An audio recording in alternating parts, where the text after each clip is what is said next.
Bismillahirrahmanirrahim. Assalamualaikum warahmatullahi wabarakatuh. Bismillah, alhamdulillah, assalatu wassalamu ala rasulillah wa ala alihi wa sahbihi wa man wala wa la hawla wa la quwata illa billah. Allahumma inna nas'aluka ilman nafi'a wa na'udhu bika min ilmin la yanfa'. Allahumma amin, amma ba'du. Puji dan syukur alhamdulillah kita haturkan kepada Allah atas semua karunia, semua nikmat yang Allah berikan kepada kita, sehingga Allah Azza wa Jalla mengingatkan kita, wa ma bikum min ni'matin faminallah. Nikmat apapun yang kalian rasakan, maka nikmat itu datangnya adalah dari Allah. Termasuk salah satu yang paling besar adalah nikmat menetapi hidayah yang sesuai dengan sunnah Nabi besar Muhammad sallallahu alaihi wasallam.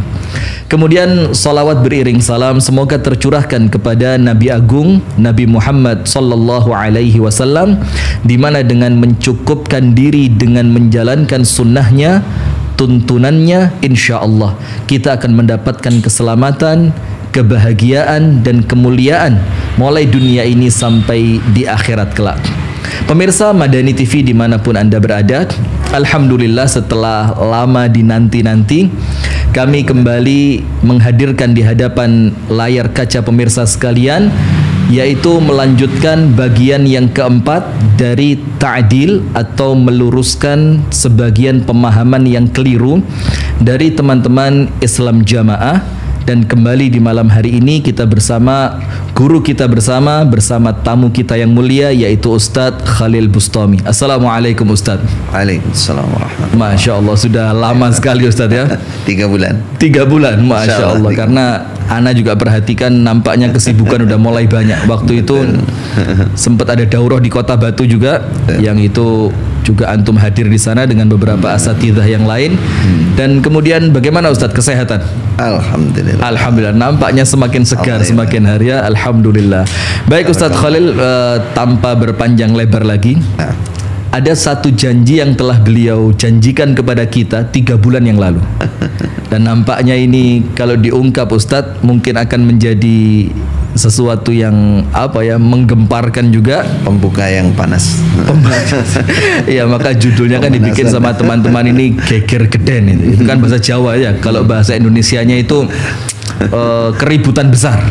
Geger geden, keributan besar. Nah, yang beliau janjikan pemirsa adalah beliau akan membongkar dalam tanda kutip tentunya praktek-praktek perdukunan atau praktek kesyirikan atau praktek ilmu hitam seperti gus-gus yang lagi rame sekarang. Nah, yang ternyata menurut teman-teman Islam Jamaah mereka bersih dari itu, memurnikan akidah mereka sesuai dengan Al-Quran dan Sunnah. Ternyata justru mereka adalah orang-orang yang banyak mengamalkan kesyirikan dalam praktek perdukunan seperti itu. Nah, silakan Ustadz Khalil dibuka saja langsung dengan pertanyaan yang panas. Antum ceritakan beberapa poin tentang praktek perdukunan yang ada di Islam Jamaah. Bismillahirrahmanirrahim. Alhamdulillahirabbil alamin, wassalatu wassalamu ala asyrafil anbiya wal mursalin nabiyina habibina Muhammad wa ala alihi wa sahbihi ajma'in. Alhamdulillah, malam ini kita memenuhi janji. Alhamdulillah. Kalau rencananya waktu itu segera diadakan lagi, bahkan rencananya setiap pekan. Tapi waktu itu juga ada yang usul 3 bulan aja. Ternyata yang dikabul oleh Allah yang 3 bulan. Masya Allah. Ala kulli hal, insya Allah penuh berkah. Yang penting Allahumma kita semua amin. ikhlas. Allahumma amin.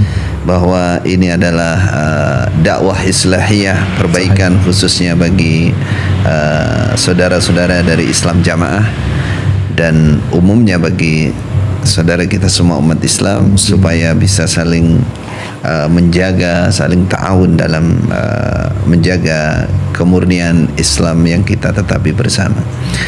Berkenaan dengan permintaan yang lalu tentang bagaimana praktek-praktek kesyirikan di pusat, katakan mereka Islam Jamaah itu di pusat, bahkan di pusatnya Islam Jamaah.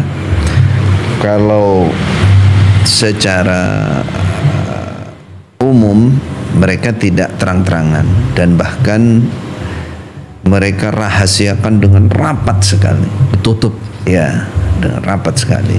Namun bagi orang-orang yang jeli melihat tanda-tandanya, itu bukan sesuatu yang rahasia, sesuatu yang terbuka jelas. Cuman sayangnya memang kebanyakan mereka dari saudara-saudara Islam Jamaah ini ya tidak terlalu paham dengan seluk-beluk masalah kesyirikan itu, macam-macamnya seperti apa, pilah-pilahnya seperti apa. Mereka tidak tahu. Pokoknya dari atas disuarakan tidak syirik, bukan sihir, bukan ilmu jin, ya sudah percaya gitu aja. Betul. Nah, saya katakan di sini sesuatu yang sangat jelas karena satu ya, pertama terkait pendiri Islam Jamaah yaitu Pak Haji Nur Hasan ini sangat-sangat jelas latar belakang atau kan dikesankan seakan punya karomah kan, iya, karomah wali, sebagai wali. Dan itu dalam event-event yang penting di daurah-daurah ilmiah yang mereka adakan, kalau bahasa kita daurah ya, seperti mereka punya CAI, setiap acara CAI itu Cinta Alam Indonesia yang selalu mereka laksanakan di Wonosalam. Iya. Di dekat kawasan Wonosalam sana ada tempat camping CAI khusus. Cinta Alam Indonesia. Di situ pasti ada materi mengenalkan atau mengenang atau ya mendekatkan para jamaah, kata mereka, dengan imam pertama. Jadi sirah imam pertama itu diceritakan. Iya, diceritakan. Itu sudah pasti. Belum lagi di pertemuan-pertemuan khusus sebagai tiap bulanan yang mereka katakan daerah itu sering diungkap. Ya, yang terkait dengan masalah kesyirikan ini jelas-jelas diceritakan. Di antaranya begini, bahwa ketika Pak Haji Nur Hasan itu ada di Makkah, awalnya biasa-biasa saja kemampuannya atau apanya itu. Nah, lalu di Indonesia kakeknya Pak Haji Nur Hasan ini yang dikatakan Pak Haji Abdul Aziz di antara itu cerita singkatnya tidak bisa mati. Kayak so mati, aku rasa mati. Jadi katakan saya nggak bisa mati sebelum aku memindahkan ilmuku ini. Nah, coba kata-kata seperti itu kan biasa ada jin turunan. Itu. Itu di antaranya alamat-alamatnya kan begitu. Seperti yang kita itu paham. Diceritakan vulgar jelas itu dan diulang-ulang bahwa si kakek ini tidak akan bisa wafat, tidak bisa mati sebelum memindahkan atau mentransfer lah, kalau transfer ilmunya kepada seseorang yang mampu. Terus dia mengatakan anak-anak saya, keluarga saya tidak ada yang mampu kecuali madkhal yang ada di Mekah, yang Haji Nur Hasan ini. Nah, setelah dikirim, ini versi yang cerita ini menantu Pak Haji Nur Hasan yang sampai sekarang masih lantang terus untuk bercerita itu. Nah, itu dikatakan di Mekah katanya malas-malasan tidur, tahu-tahu cegegal gitu. Wah, terkaget. Iya, terkaget. Nah, itu kalimatnya begitu. Iya. Terkaget.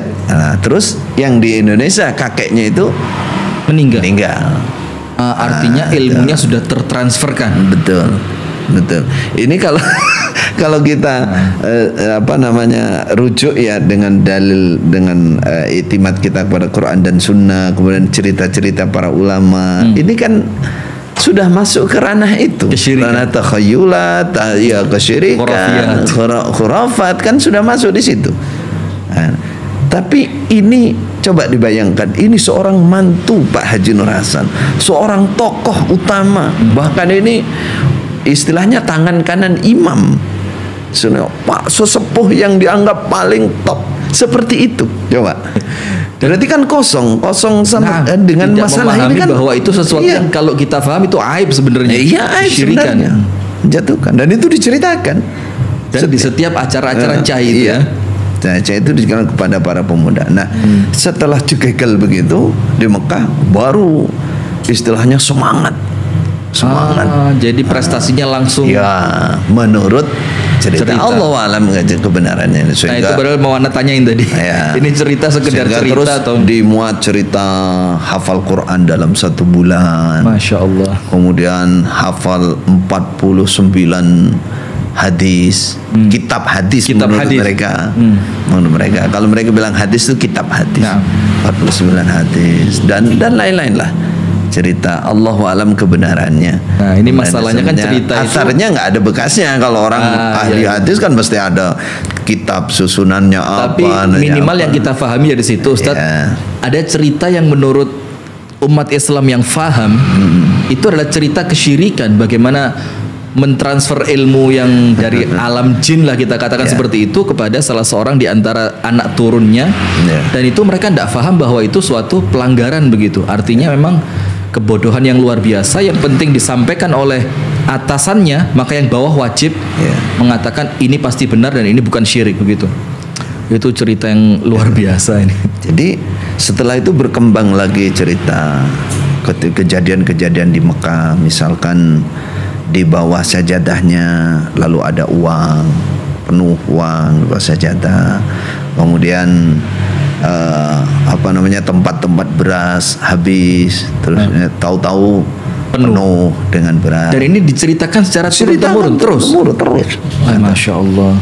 Itu kan antara karamah aulia syaitan dengan aulia rahman kan gitu. Di mana kita nanti membedakannya, kita harus tahu itu. Bagaimana akidahnya, amal ibadahnya. Betul. Jadi di Mekah itu berkembang, tapi cerita yang paling santer dan saksinya sangat banyak. Istilahnya jagoan Mekah itu. Jadi pendekar. Jadi kalau ada teman-temannya dikalahkan oleh orang Pakistan, orang Mesir, ini yang maju. Memang orangnya memang tinggi besar ya. Dan punya lihat fotonya, punya silat lah, punya keahlian silat. Nah, setelah pulang ke Indonesia berkembang lagi cerita banyak tentang misalkan ketika berhadapan dengan dukun di Tulungagung yang namanya Pak Sulaiman Tulungagung, dia dukun. Nah, untuk menjatuhkan supaya jadi muridnya, supaya masuk, kalau mereka katakan insaf menjadi orang iman menurut mereka. Nah, itu dengan cara adu kekuatan itu. Ya, salah satu ceritanya yang namanya Pak Sulaiman ini asalnya dukunnya, memang dukun. Dia bisa nurunkan buah kelapa tanpa dipanjat. Tanpa dipanjat, dengan tepuk tangan atau dengan teriak atau gimana gitu. Buah kelapa turun semua ya. Habis itu aku iso balekno ora iso balekno ta. Gitu. Kalau si dukun nurunin, kalau Kiai Haji aku iso balekno, keplok balik. Baik. Jadi cerita-cerita kayak gitu tuh banyak jenisnya. Yang ini sangat-sangat identik, dekat dengan yang namanya perdukunan, dengan ilmu hitam, jin, bagai jin. Nah, kalau diurut tadi mungkin indikasi yang sangat kuat itu jin turunan kan ya. Jin turunan. Adapun zikir-zikir yang kita dengar, di mereka katakan ahli zikir dan mereka sebut seperti itu.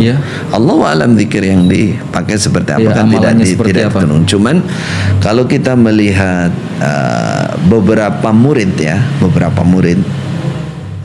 ini kan kita bercerita apa yang kita tahu dan kita lihat, kita dengar. Di antaranya yang saya pernah tahu itu adalah namanya Pak Haji Abdul Manan dari Madiun. Itu dikatakan versi mereka, ilmu-ilmu yang dipunyai, yang dipraktekkan itu sudah mangkul atau sudah ditasheh nih cara bahasa Arab, tasheh verifikasi kepada imam dan boleh. Ternyata saya pernah kejadian salah satu orang kena sihir ya, berobat ke Pak Haji Abdul Manan ini. Salah satu prakteknya ternyata nyembelih kambing, insya Allah kalau nggak salah, terus tulang-tulangnya itu dibuang di jurang mana gitu loh. Nah, ini sangat betul-betul nggak bisa menghindar. Ini praktek-praktek perdukunan, praktek-praktek kesyirikan. Nah, ini murid yang dianggap paling Top. Dan banyak di tempat-tempat lain di Sumeneb misalkan, namanya ada Pak Abu Sahwi Sumeneb, itu ngaku muridnya dan ilmunya sudah ditasheh. Ternyata ya mainnya ya jin. Berarti ilmu itu memang juga manqul juga, selain pemahaman-pemahaman yang diceritakan di majelis-majelis mereka, termasuk berarti yang dimankulkan itu, yang diturunkan kepada murid juga ilmu praktek perdukunan ini, Ustaz. Sepertinya kalau langsung itu tidak. Kalau diajarkan vulgar tidak. Ya, diajarkan vulgar tidak. Orang-orang tertentu yang sifatnya bahasanya tasih tadi, taskeh. Iya. Bahasanya begitu. Apakah ini memang dia ajari, saya Allahu alam, ataukah orang ini bawa ilmu kemudian minta rekomendasi aja. Rekomendasi. Ini benar apa tidak? Ini masih syirik apa tidak? Paham. Itu satu. Dari murid-muridnya ada Pak Abu Sahwi, sampai sekarang masih ada tuh orang itu. Jangan betul-betul jin-jinan, betul-betul main jin, betul sakti ya. Iya, sakti bahasanya. Dan memang main jin, memang semua orang tahu sama dengan umumnya orang-orang. Dukun-dukun itu. Iya, sama itu Abu Sahwi. Ada lagi di Batam sudah meninggal balik lama. Dia salah satu prakteknya ya, dia mengobati orang tuh pakai minyak wangi, katanya datangkan ini itu jelas datangkan jin. Ini nyata betul, dan ini mereka anggap apa ya, wah ini sudah ditasheh.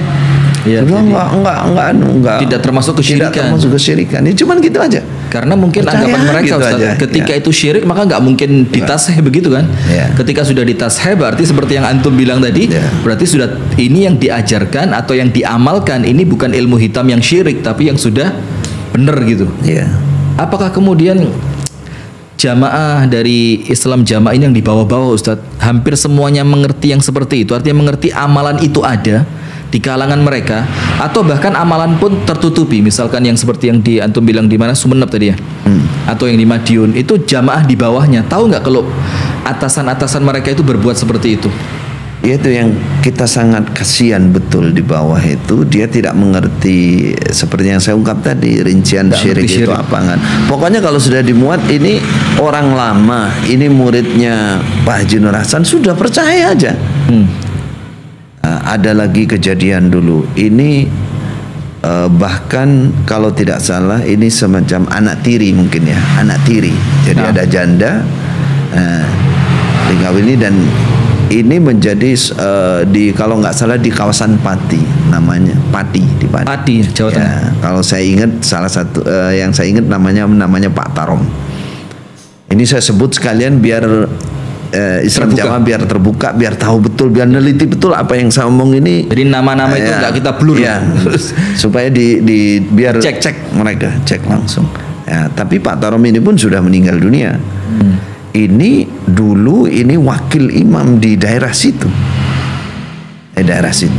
ini.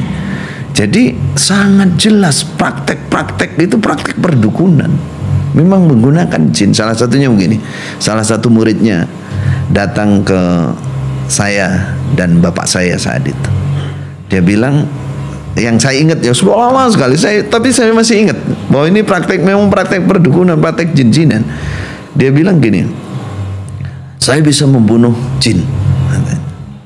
Lah saya yang masih muda saat itu, saya bilang, gimana praktek sampean membunuh jin? Sampean ngelihat aja enggak bisa. Gimana? Oh gini Ustaz katanya. Jadi saya itu punya jurus dari, dia bilang dia muridnya Pak Tarom, muridnya bukan Pak Taromnya langsung. Nanti kalau jurus saya ini saya praktekkan, saya pagar ini jin, udah di dalamnya, nanti saya keluarkan jurus keberapa itu, set, mati semua. Ini mati langsung jin itu. Saya tanya, bagaimana Anda ngerti bahwa jin itu sudah mati? Dia bilang, oh itu bus, ada meledak gitu loh, dia meledak. Saya ingat setelah belajar ini, bukan Masya Allah, inilah syirik semua, saya bilang. Ini perdukunan.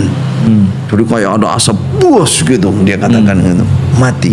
Waktu itu saya walaupun belum begitu detail belajar, belum masih ngerti ujung-ujungnya, ini jelas perdukunan. Saya bilang, Jin itu kata Rasulullah bisa menyerupai siapa saja loh, bisa nyerupai bola, nyerupai asap, nyerupai bom, bisa. Sampai ditipu saya bilang. Enggak, ini sudah ditaskeh ini oleh guru Kembali saya kalimat taskeh tadi. Gitu. Itu masih banyak selain itu Ustaz. Jadi di Madiun ada, Sumeneb ada, Pati ada, bahkan langsung dari Haji Nur Hasan yang katanya bisa ada duit di balik sejadahnya, kantong berasnya kosong tiba-tiba langsung terisi penuh. Masya Allah. Termasuk yang agak viral beberapa bulan yang lalu yang diceritakan oleh ustadz mereka sekarang yang paling kondang, namanya Emir Ruzgani. Dia bercerita, saya malah baru dengar itu, bahwa ada orang sakti, orang kiai, orang hebat berbulan-bulan keliling Jawa apa keliling Indonesia mencari hidayah. Akhirnya ketemunya di Kertosono. Di Kertosono yaitu di Pak Haji Nur Hasan. Nah, yang saya ambil begini, sebelum orang ini datang, Pak Haji Nur Hasan sudah tahu. Oh, kan ada orang ini akan ini.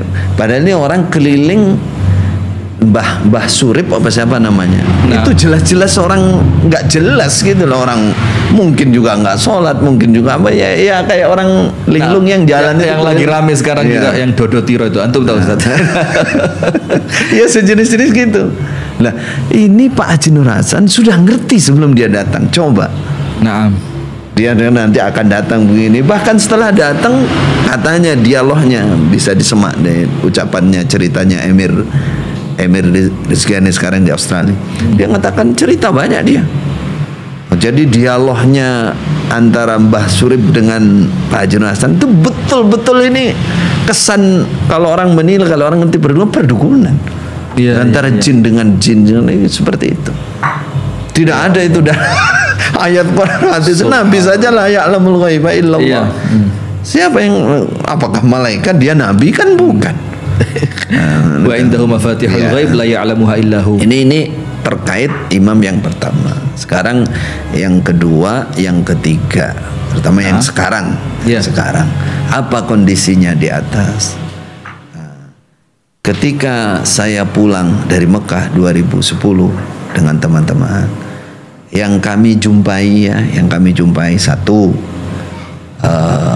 masih percaya dengan hari-hari naas. Hari sial. Hari sial, ya. Kalau bahasa Jawanya mungkin nogodino itu ya. Betul. Tidak boleh nikahin hari ini, nikah ini akan beruntung kalau wetonnya seperti ini, begitu. Betul, di antara itu nanti mulai di sana sampai mulai pengajian yang mereka sebut dengan asrama khataman itu tentukan harinya. Nah, kita berantas itu sampai akhirnya berubah. Masih ada seperti itu.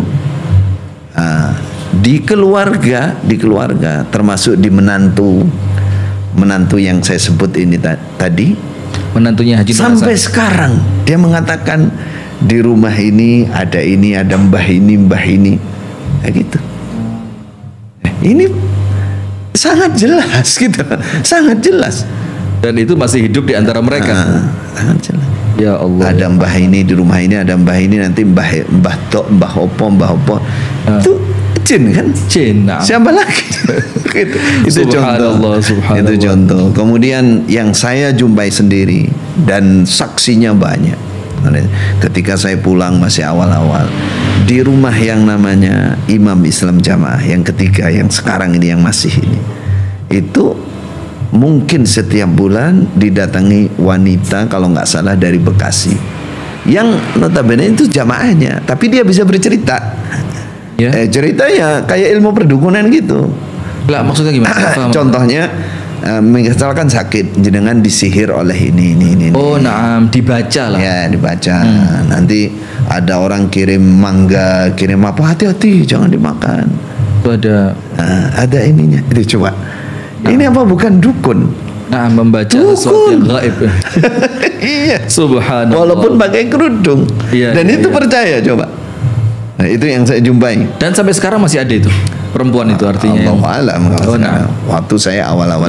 Antum saya dengar dan saya punya saksinya bahkan dari keluarga sendiri. Kalau saya melihat langsung kejadiannya enggak, ya, tapi saksinya banyak. punya hubungan dengan yang saya sebut Romo Willis. Iya. Ini yang antum janjikan malah Ustadz. Ini yang telah belum diceritakan ini, yang cerita ada kaitan dengan penunggu laut mana gitu, Romo Willis atau apa itu ya. Betul. Di Kediri kan ada di Gunung Willis. Ya, ada Romo Willis. Semua orang tahu bahwa itu dukun. Iya. Sangat jelas itu, walaupun disebut itu sesepuh atau orang pintar lah, tapi jelas-jelas dukun. Nah, itu. Ini keluar dari lisan imam ini sendiri. Dia menyatakan dalam bahasa, dalam pertemuan itu kan saya sindir. Dia mengatakan, aku ora percaya kok.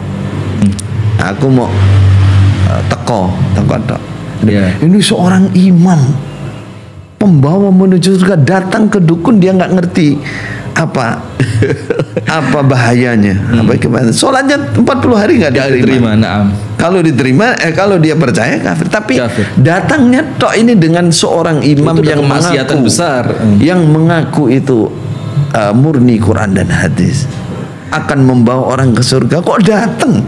Dan cerita ini ma'ruf Ustaz ya, artinya diketahui oleh khalayak ramai dari kalangan Islam Jamaah. Yang di atas, orang-orang di atas tahu. Yang di atas tahu. Wakil-wakilnya tahu. Nah, maka harapannya kan dengan video ini yang di bawah-bawah pun bumi itu tahu. Kalau yang bawah tutup rapat. Nah, mudah-mudahan ini kan mencerahkan Ustaz ya. Makanya ya ini kita buka ini niatnya agar di bawah bisa mengerti tahu hakikat ini yang di atas. Jadi sampai di antara mubalik atau guru-guru di pusat itu paling tidak 1, 2, 3, 4, 5 atau 6 orang ikut ke Romo Willis ini. Itu selain yang ditugaskan oleh imam ini untuk mendekat ke sana. Iya, untuk mendekat ke sana. Berarti tentu lebih dari 6. Iya. Itu saya bisa memastikan bahwa ini sudah masuk ke ranah kesyirikan karena bukti-bukti dari para guru-guru ini, ustadz-ustadz yang di atas ini. Ada yang sepaku bumi 2 orang. Paku bumi itu sekorop saya. Iya. Yang dianggap ulama paling top itu dua orang. Dan yang satu ini yang saya korek. Karena ini juga masih prepian saya, juga menantu juga. Masih prepian saya, tanya. Namanya Huda. Kenapa sampean kok bisa kebawa ke sana? Ke Romo Willis tadi. Iya. Jawabannya dia itu salah satunya, walaupun nggak nyebut langsung, kulon niki manut, kulon niki dikongkon, kulon niki melu, sekedar ikut, disuruh. Ada yang nyontoi gitu. Maksudnya Pak Leknya itu maksudnya imam ini. Jadi saya hanya ikut. Nah, terus cerita banyak. Ada cerita diantaranya ini contoh saya buka ya, bahwa ini betul-betul kesyirikan, betul-betul nggak lepas dari jin. Jadi cara mempengaruhinya itu dipengaruhi dengan orang ini diceritakan tentang bapaknya. Termasuk imam yang sekarang ini, dia apakah dari saudara yang seperpian saya ini saya dengarnya atau saya dengar langsung, saya agak samar sekarang. Tapi yang keluar begini. Loh, dia ngerti semua ya tentang bapak saya ya. Sejarahnya, kelahirannya, belajar di mana. Saya bilang itu jin semua. Iya, jin yang beritahu. Mungkin jin yang dulu jinnya Pak Haji Nur Hasan ke Romo Willis cerita jinnya situ, ya bisa dong. Nah, gitu itu nggak ngerti, dia nggak tahu.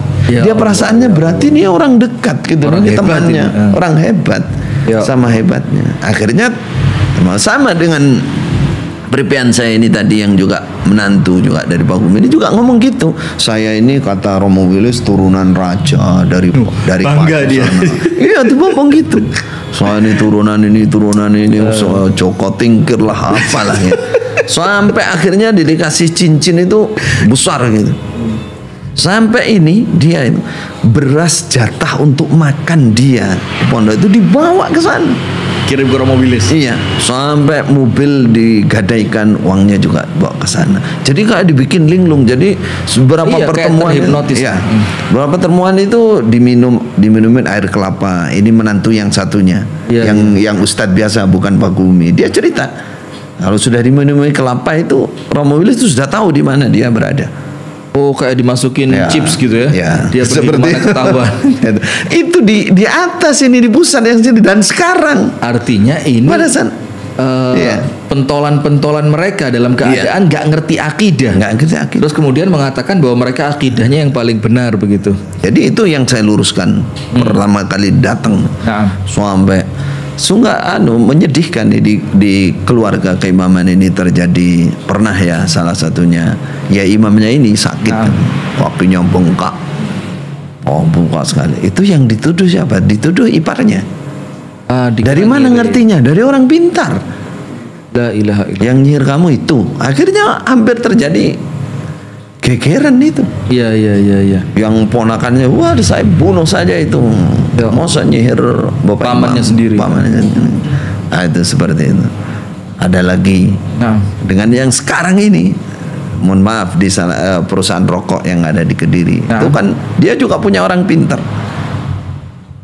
Nah, orang-orang di situ yang megang juga bercerita bahwa yang namanya mereka sebutkan bahasanya apa? Abah bahasa ini Cina. Dia bilang abah itu kalau lagi galau ke sini. Abahnya ini yang maksud abahnya Islam Jamaah. Iya betul. Dia orang Cina bilangnya imamnya datang ke situ kalau sudah sama. Dan datanya orang pintarnya punyanya perusahaan rokok. Ya Allah. Saksinya ada. Tapi tidak banyak semua, tidak banyak orang tahu, itu ditutup. Kalau ditanya paling dia jawabannya saya datang kok. Nah, ini kondisi sekarang. Nah, terus yang belakangan ini yang justru sebenarnya bibitnya sudah dari awal terkait masalah persilatan. Mereka punya namanya silat asad, kemudian bela diri bela diri. Mereka punya jurus kasar, mereka punya jurus halus. Nah, yang jurus halus ini saya dari dulu nggak percaya. Sebelum ke Mekah dulu sudah ada ini jurus halus ini. Jurus halus dari apa itu jurus halus? Seperti jurus tenaga halus dalam gitu. Iya, kayak tenaga dalamnya hanya gerakan-gerakan. Cuman aneh-aneh gitu loh. Nggak masuk di akal ya. Kalau aslinya ketika mereka berguru itu katanya ada persyaratan berendam berapa malam, kemudian makan apa. Itu silat jurus halus yang ada di mereka anggap itu kesaktian didapat dari mangkul doa. Perasaan di bawah begitu itu. Jadi mereka nggak paham betul bahwa ini kesyirikan gitu kan? Nggak ngerti. Jadi di bawah-bawah kayak pengurus di daerah, di desa, di kelompok itu semua belajar itu, bayar. Ada guru khusus itu jurus halus. Nah, yang belakangan ini saya malah dengar dari saudari yang hijrah, yang juga masuk di anggota, namanya mereka punya pasukan bawah tanah, bolo pendem. Bolo pendem. Istilah mereka. Mereka punya pasukan khusus. Nah, waktu itu saya nggak begitu perhatian karena saya nggak, secara pribadi saya nggak seneng nyari-nyari info-info gitu. Yang nggak seneng. Yang saya lihat baru saya tegur, saya luruskan. Nah, saya ngertinya malah setelah keluar. Setelah si saudari itu keluar. Setelah saya keluar dan ada yang hijrah dari bolo pendem ini. Kenapa dia kok hijrah?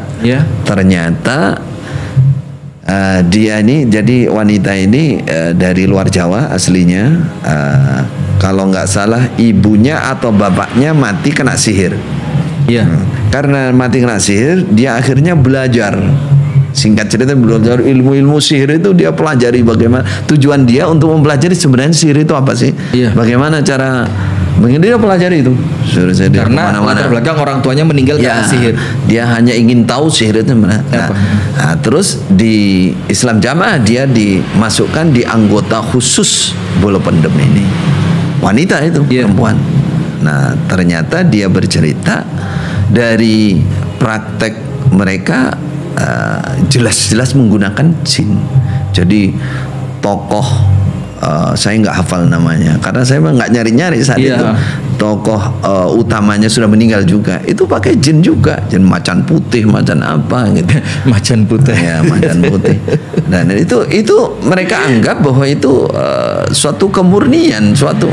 Nah, Yang lebih terang lagi, setelah yang hijrah ini bercerita bahwa dia diperintah pertama oleh ketua Bolopendem pusat untuk membunuh 3 ustadz yang keluar. Nah, salah satunya saya, Abdul Aziz, Abdul Mas'ud, 4 sana nama Abdul Fattah. Itu. Terus dia nggak mau membunuh lewat sihir. Lewat sihir. Jadi kemampuan kamu ngerti ilmu itu habisin aja. Artinya yang disuruh bukan cuma perempuan ini ya, tapi artinya semua yang ada di kelompok Bolopendem tadi mungkin. Allah alam. Cuman yang hijrah ini yang bercerita saya, dia cerita pengalamannya. Kemudian karena dia nggak bergerak berapa bulan, terus dihubungi lagi lewat kalau tadi kan ketua pusatnya Bolopendem yang minta dia. Pertama sih di daerah, pengurusan daerah mungkin diperintah. Yang kedua penerobos, mereka punya penerobos namanya orang-orang khusus yang diterjunkan ke daerah. Yang penerobos umum yang menghubungi. Itu intinya sama, suruh menghabisin 4 ustadz yang keluar ini, yang dianggap keluar targetnya. Bahkan dia mendengar suara wakil-wakil imam di dalam telepon itu. Bahkan dia mendengar suaranya imam. Oh, berarti karena dia mengatakan intinya dia tidak mau. Tidak mau. Itu berarti tutu jamaah. Berarti bukan orang jamaah. Jelas itu, jelas terpengaruh. Ya terus misuh-misuh itu kayak keluar kayak biasa. Ini saya perlu tegaskan ke pemirsa ini. Jadi begini pemirsa. Jadi dari yang Anda dengar dari Ustadz Khalil barusan, karena sempat juga lihat videonya itu Ustadz. Jadi ada salah satu orang perempuan gitu yang kemudian juga sudah hijrah dari Islam Jamaah, yang sebelumnya perempuan ini belajar ilmu sihir. Dengan ilmu sihir, tapi karena perempuan itu tidak mau, sampai akhirnya dianggap oh ini berarti sudah bukan dari kita lagi nih, berpemahaman beda. Nah, jadi sampai seperti itu pemirsa, ada ancaman untuk pembunuhan. Subhanallah. Artinya kalau mereka benar Ustadz, kan nggak sampai ada ancaman pembunuhan. Ayo kita diskusi ilmiah saja. Kalau betul-betul yang dicari kebenaran, kita bicara terbuka secara ilmiah.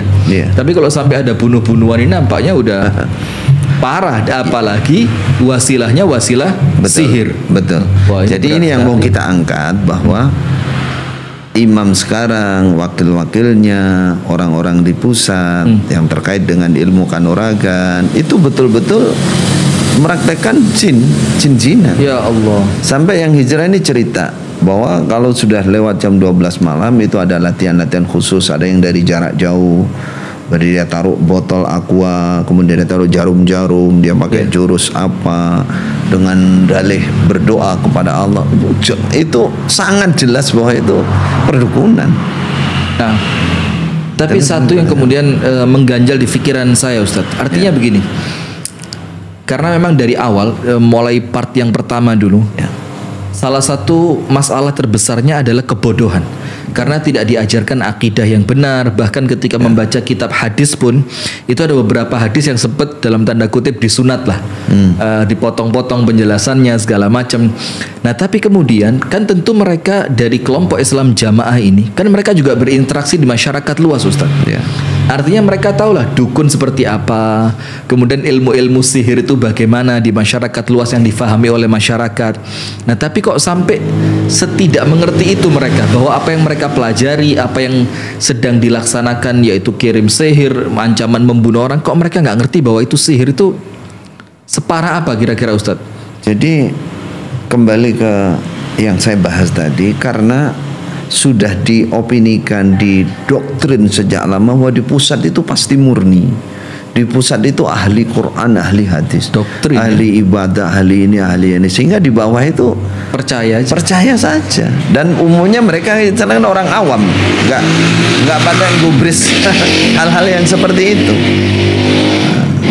Jadi kemasannya ke bawah ya mangkul, murni, silat mereka pun ada sanadnya. Mereka bilang nggak ada sanadnya. Jadi dikesankan begitu sehingga tidak ada kesalahan sama sekali. Nggak, mereka nggak teliti. Pokoknya yang datang dia ambil aja gitu. Iya. Nah, yang terakhir ini yang menyihir ini Apa kan, itu, Ustaz? kalau nggak maksud saya kaitannya dengan masalah hukum, bagaimana orang menyihir, Ayo. bagaimana orang percaya Dan menyuruh orang nyihir, kan kafir.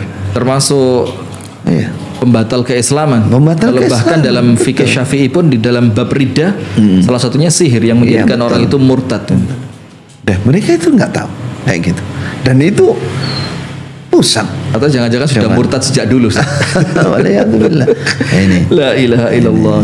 Berarti betul-betul sihir Ustaz ya. Jadi nampaknya ini perkara yang harus betul-betul digali secara lebih dalam Ustaz. Artinya praktek-praktek kesyirikan, praktek-praktek bekerja sama dengan bangsa jin yang kemudian bisa jadi justru yang seperti antum bilang masyarakat bawahnya malah nggak ngerti. Maka ketika kita bongkar lewat video yang semacam ini, tentu mereka akan mulai berpikir.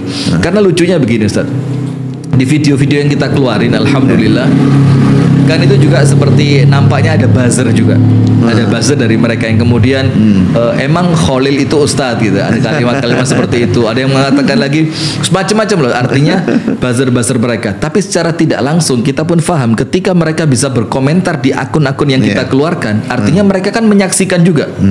Jadi ya mudah-mudahan di kalangan bawah mereka, ketika semakin muncul larangan jangan nonton ini, jangan percaya sama Ustadz Khalil, jangan percaya itu, maka akan muncul rasa penasaran, dan mudah-mudahan penasaran mereka itu menjadikan mereka semakin tercerahkan. Amin ya rabbal alamin. Itu yang kita harapkan. Memang kalau kesannya kalau saya buka seperti ini seakan saya memfitnah atau menjatuhkan, tapi saya nyatakan saya berbicara apa yang saya dengar, yang saya lihat, dan kalau Anda tidak percaya buktikan saja. Telusuri itu dan dicari betul. Bener-bener ada atau tidak? Bener-bener ada atau tidak? Termasuk yang ketika ada acara CAI tadi ya, Cinta Alam Indonesia atau apa itu, diceritakan karomahnya. Itu tertulis dan rekaman ada dan berkali-kali diulang. Ini otentik udah. Subhanallah. Itu mengenai yang kita sempat janjikan waktu itu Ustaz. Jadi mengenai kesyirikannya, perdukunannya, bagaimana mereka bekerja sama dengan bangsa jin. Yang itu dalam akidah jelas-jelas pelanggaran besar. Bahkan dikatakan dalam salah satu pembatal keislaman. Barakallahu fikum Ustaz Muhammad Khalil. Sekarang kita lanjutkan Ustaz. Pemirsa yang dirahmati oleh Allah Subhanahu wa taala, di malam hari ini kita akan masuk pada poin yang ke-9 dari ciri-ciri orang yang telah berubah kefahamannya. Sehingga kami ingatkan sekali lagi, jadi dari teman-teman Islam Jamaah itu ketika muncul gerbong-gerbong hijrah itu, maka mereka membentengi umatnya dengan membuat ciri-ciri mereka yang pemahamannya tentang jamaah ini sudah berubah. Nah, maka 30, ada 30 ciri dan akan dita'dil, akan diluruskan oleh Al-Ustadz Muhammad Khalil, Ustadz Khalil Bustami, dan kita sampai pada yang ke-9 Ustadz ya. 1, 2, 3, 4, 5, 6, 7, 8. Bisa dicek di video yang sebelumnya. Sekarang yang ke-9. Saya akan bacakan cirinya, nanti Ustadz Khalil Bustami yang akan memberikan ta'dil atau meluruskannya. Yang ke-9, mereka yaitu orang-orang yang sudah keluar tadi, yang pemahamannya berubah, mempunyai pengertian berjamaah hanya sebagai muamalah dan tidak terkait pada bab akidah. Nah, ini bagaimana Ustaz? Jadi urusan berjamaah ini hanya muamalah aja, nggak masuk dalam ranah akidah. Itu pemahaman yang katanya sudah berubah. Jadi mereka punya pemahaman tentang jamaah itu berkumpul, berkelompok seperti mereka, lalu mengangkat imam di bayat. Nah, mereka sebenarnya kalau diajak ini akidah atau tidak, sebenarnya mereka nggak ngerti karena mereka nggak belajar akidah. Cuman kita menilai dari sisi keyakinan yang tidak boleh diganggu gugat dan kepastian surga neraka ada di situ, maka kita bilang akidahnya mereka ini gitu. Paham. Nah, dan dikuatkan dengan pernyataan ini. Nah, belakangan mereka ngerti, sering mendengar mungkin akidah itu yang harus diyakini. Mereka juga mendefinisikan ini. Dia diyakini 100% benar di poin enggak, ini poin ke-9 pun panjang sebenarnya. Cuma itu singkatan. Artinya kita menilai bahwa versi imamah keimaman yang dibait kemudian membentuk jamaah seperti mereka, itu menurut mereka itu akidah. Iya. Menurut mereka itu akidah. Sedangkan orang-orang yang keluar seperti saya, mereka katakan menurut mereka muamalah. Muamalah aja, bukan termasuk bab akidah. Ya. Ini saya katakan memang pada saat tabayun, ada forum tabayun saat itu, saya nyatakan seperti itu. Lah, forum tabayun ini baru dengar malah ana Ustaz. Jadi sebelum saya dikeluarkan, ada 3 kali forum tabayun. Jadi antum ini dikeluarkan ya, bukan keluar ya? Dikeluarkan. Dikeluarkan. Kalau keluarnya sudah lama saya secara batin. Iya, secara akidah ya. Secara akidah udah lama. Terus forum tabayun ini Ustaz? Saat itu saya buka begini. Jadi bab keimaman saya belum langsung nerjang kamu salah sebenarnya. Ya. Ini kelompok, hanya sebuah kelompok. Ini bukan Jamaatul Muslimin, ini bukan khalifah, bukan amir yang sah. Cuman saya katakan coba Anda dengarkan sampai ulama membuat muamalatul hukam contoh. Ya. Jadi kitab yang mengatur hubungan antara rakyat dan pemimpin dan penguasa, muamalatul hukam. Ini kitabnya. Saya bilang. Kemudian yang tokoh di situ yang ngotot bahwa ini masuk akidah, saya bilang coba sampean pahami kata-kata muamalah dulu. Supaya maksud saya supaya bisa terima ini. Muamalah itu kan amila ya'malu, amala yu'amilu, itu menunjukkan interaksi dua belah pihak saling berinteraksi. Hukam, amir dengan ru'yah. Kalau mereka begitu, amir sama ru'yah. Ini kan bicara masalah hubungan ini kan. Itu bahasa Arabnya loh muamalah. Muamalah. Yang mana yang mau dimasukkan ke ranah akidah? Itulah. Lalu paham mana? Jadi secara bahasa aja sebenarnya udah menjawab ya. Iya, udah menjawab gitu. Dan mereka maunya dimasukkan ke akidah. Akidah menurut mereka secara keyakinan dan secara praktek, nggak boleh ditawar-tawar. Jadi harus yakin 100% jamaah surga, tidak jamaah neraka. Nah, itu bahasa mereka jamaah surga, tidak jamaah akidah. Terus dalam praktek, dalam toto lahirnya harus 100% juga. Harus punya imam betul, harus baiat betul, dan harus taat betul. Sampai tidak punya, neraka sudah. Ini kan akidahnya. Itu menurut mereka. Menurut mereka. Jadi ditempatkan di.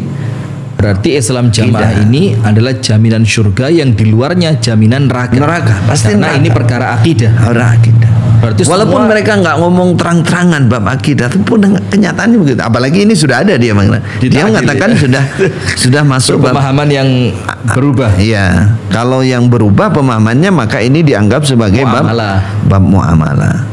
Mereka dalam yang ke-9 ini menyimpulkan di belakang begini. Mereka pakai dalil dalam Ibnu Zanjawi. Mereka ambil gini, bahwa idzan tahliku wa tadillu bal ajibu alladzi da'akum ila sultanillah fa innallaha la yufarriqu baina sultanihi wa kitabih. Ini kesimpulannya begini, bahwa bab imam, bab jamaah menurut mereka tidak terpisahkan dari kitab Allah dari Al-Quran dan Sunnah. Ini buktinya akidah. Padahal dalam dalil ini ya, dalam dalil ini pertama ya, ajibu alladzi da'akum ila sultanillah. Sultan. Sultan jelas penguasa, khalifah, penguasa Islam kan begitu. Seorang pemerintah ulil amri. Ini dibawa ke kelompok mereka. Secara lafaz saja kan sudah salah. Belum menyimpulkan lagi belakangnya. Hanya gara-gara la yufarriqu baina sultanihi wa kitabih. Terus Allah tidak memisahkan antara sultan dan kitabnya. Artinya ini akidah. Malah gitu, dari mana? Dalil seperti ini kok dibikin ini bab akidah, itu dari mana? Gak masuk akal memang. Tapi ya mereka ya kondisinya seperti itu. Iya. Antara yang di atas sama yang di bawah. Bahkan mungkin yang di atas kadang-kadang lebih bodoh daripada yang di bawah. Cuman menang ngototnya aja. Karena saya yang dibayat, saya wakil imam, saya penerobos pusat gitu. Kamu harus taat. Gitu. Jadi ada istilah-istilah tuh ya, penerobos, pusat. bolo pendem tadi. udah rapi banget sebenarnya kalau secara organisasi ya. Coba itu dibilang muamalah gitu malah bagus lah. Ini muamalahnya rapi gitu kan. Muamalahnya rapi, nggak mau mereka. Tapi ketika dibilang akidah, jamaah surga tidak jamaah neraka. Dan sevulgar itu ya. Dan saya sempat dengerin potongan video yang sempat dikirim oleh teman-teman. Juga memang dengan bahasa seperti itu. Loh berarti antum ini gak ngakoni lek sing metu toko jamaah iki neraka. Kayak video yang dikirim. Bilang, "Nggih, Pak."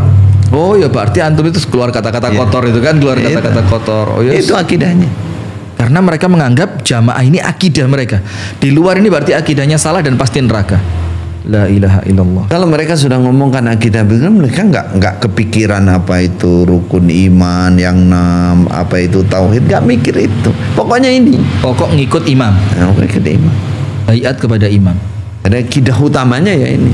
Kalau dibilang muamalah nggak mau mereka. Sip. Itu poin ke-9 Ustaz ya. Ada tambahan Ustaz poin ke-9? Tapi saya rasa jelas sekali kalau poin ke-9. Pokok intinya mereka yang sudah dianggap keluar ini pemirsa menganggap bahwa jamaah mereka itu hanya sekedar muamalah saja.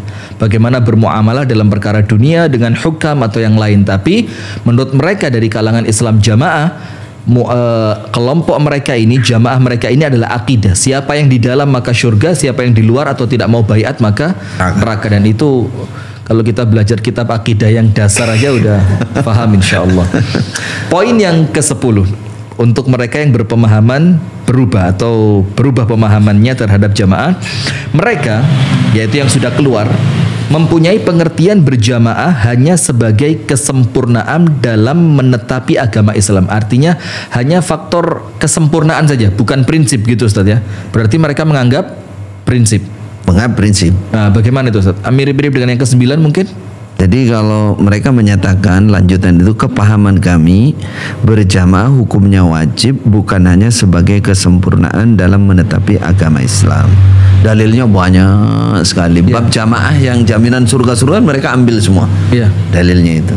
Artinya ini sebenarnya berangkat dari kata-kata yang selalu mereka anggap benar dari sabdanya Khalifah Umar, la islama illa bil jamaah. Tidak ada Islam kecuali dengan jamaah, tidak ada jamaah kecuali dengan imarah, imarah tidak kecuali dengan taat. Nah, itu yang mereka. Nah, la islama ini mereka maknai tidak sah batal Islam. Jadi wajib berjamaah itu. Sehingga kalau ditinggalkan berarti Islamnya tidak sah gitu. Nah, satu itu kekeliruannya satu. Yang kedua, jamaah yang mereka maksud jamaah mereka, bukan jamaah persatuan umat Islam, bukan. Berkelompok seperti mereka. Terus amir mereka, bukan amir yang khalifah yang penguasa. Klaim saja ini. Ya.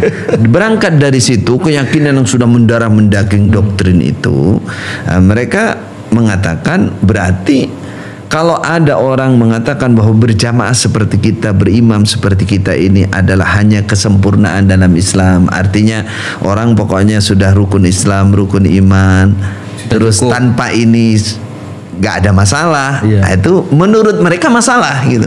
Paham. Menurut mereka masalah.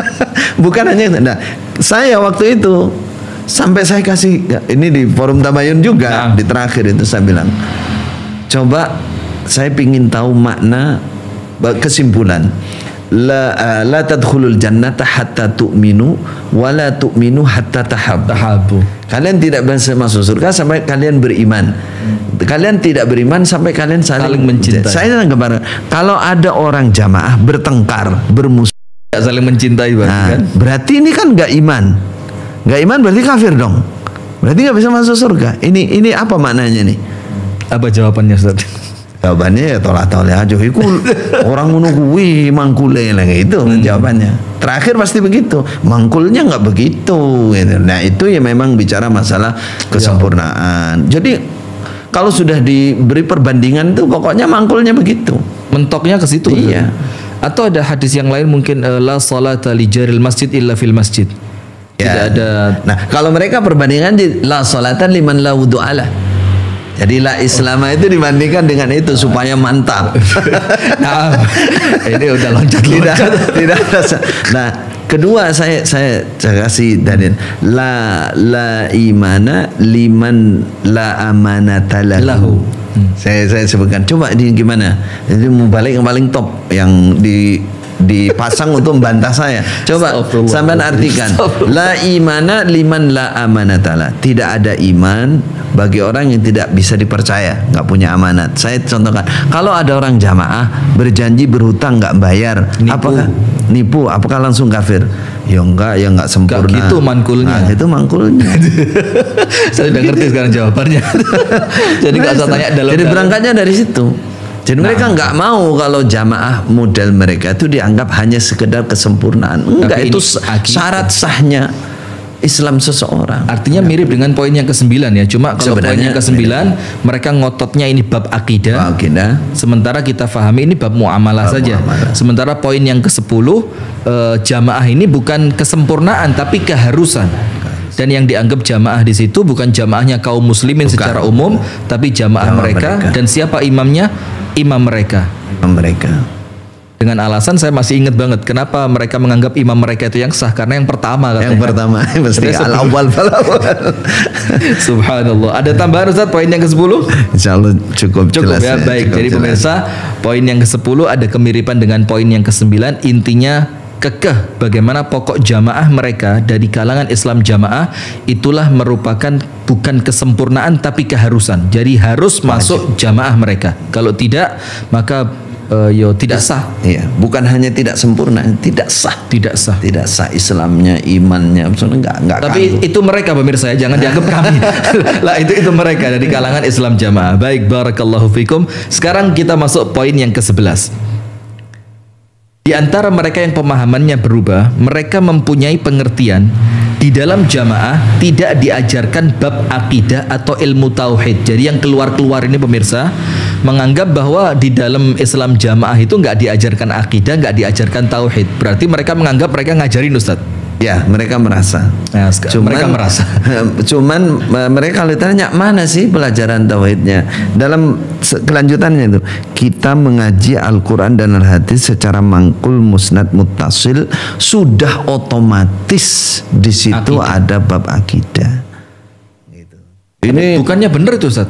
Dalam kitab-kitab hadis kan ada bab akidah. Betul. Kalimat secara umum betul. Cuman ini karena prakteknya. Prakteknya. Jadi ini diucapkan sering saya dengar langsung itu di forum Tabayun itu. Ini wakil imam yang dianggap paling top lah, nomor 2 lah, baris kedua.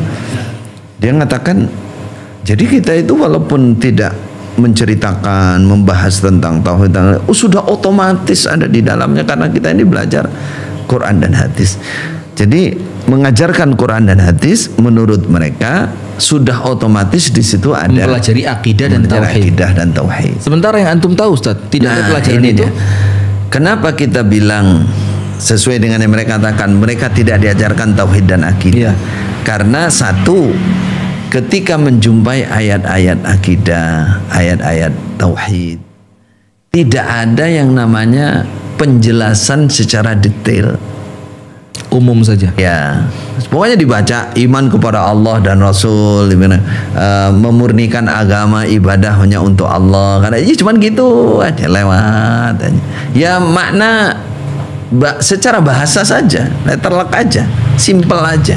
Atau bahkan mungkin bisa dibilang gini Ustaz ya, seperti yang kita awali majelis kita di malam hari ini, bahkan tentang kesyirikan yang nyata saja mereka tidak paham. Padahal kan lawannya tauhid tadi kan syirik. Berarti sekarang kita balik aja. Kalau kalian ngaku belajar tauhid, kok kalian nggak ngerti bahwa amalan itu adalah syirik?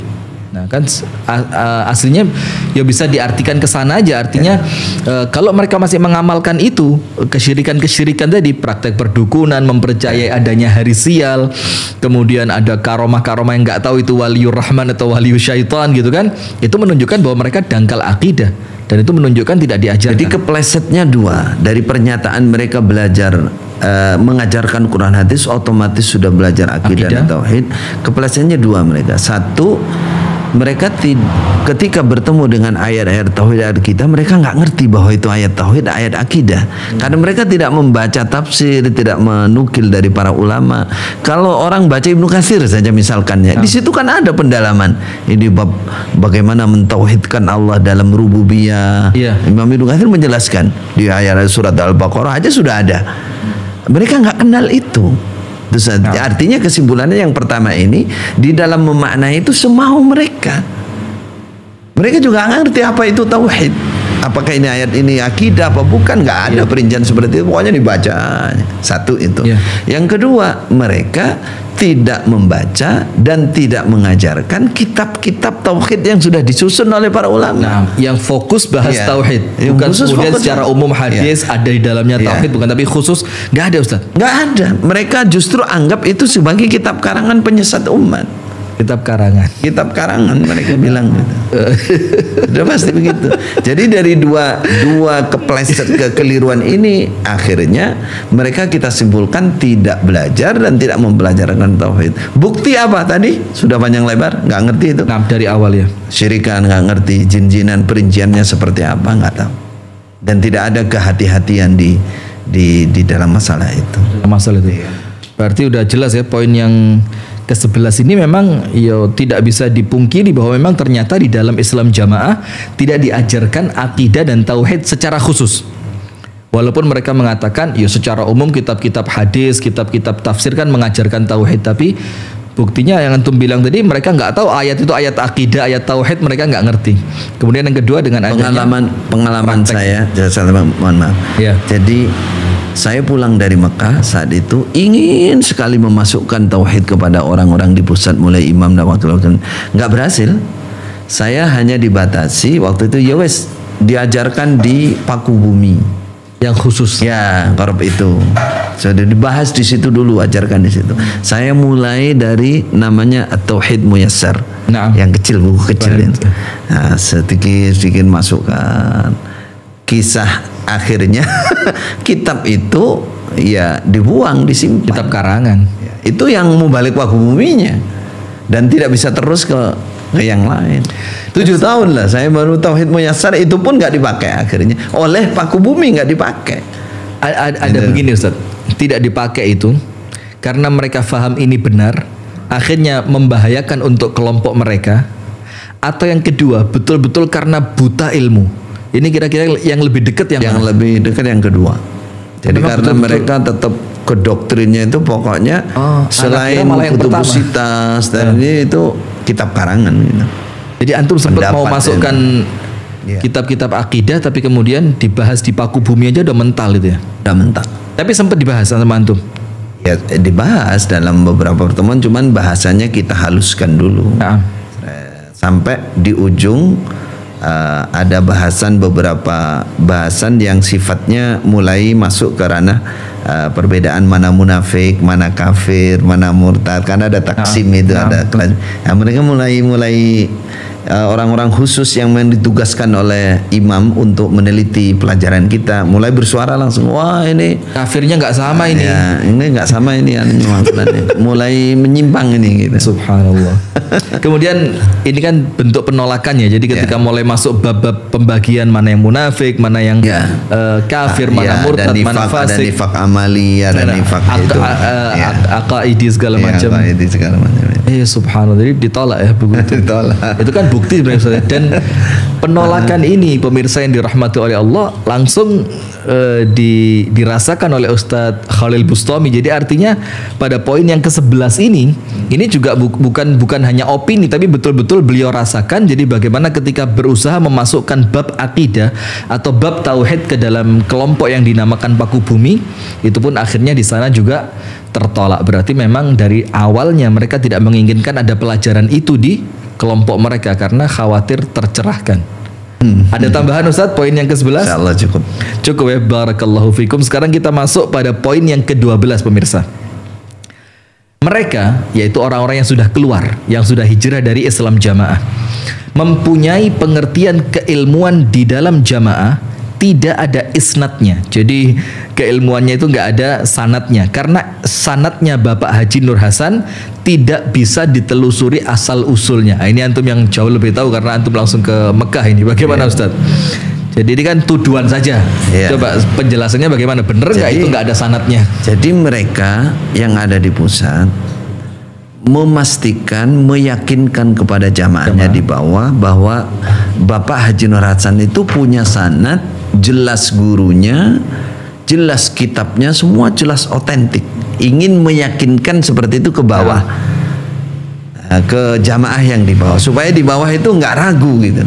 Makanya dia bilang, mereka yang keluar bilang bahwa Bapak Hasan tidak bisa bertanggung jawabkan, istilahnya begitu. Oh itu bohong, kalau diteruskan kan begitu. Itu bohong, itu ada gitulah, ada gitu. Nah, itu caranya para imam di atas itu untuk menekan, menutup pemikiran supaya nggak bertanya lagi. Jadi kalau mereka biasa dari penerobos umum itu tadi, kalau ditanya ini mana sanadnya yang ini, oh ada di pusat, gitu aja. Oh ini pusat, takon pusat, ya gitu. Mesti begitu. Nah kalau sudah di pusat, wah itu urusannya. Caranya mereka bulat, akhirnya nggak kejawab. Iya, nggak kejawab juga. Padahal seharusnya kalau memang betul-betul bersanad, sanad itu kan bisa dipelajari. Artinya seperti yang antum pernah sampaikan Ustadz, nggak tahu di pertemuan kita yang keberapa, antum cek di antara nama-nama murid siapa itu yang di Mekah, Syekh Umar Hamdan, ternyata nggak ada nama itu.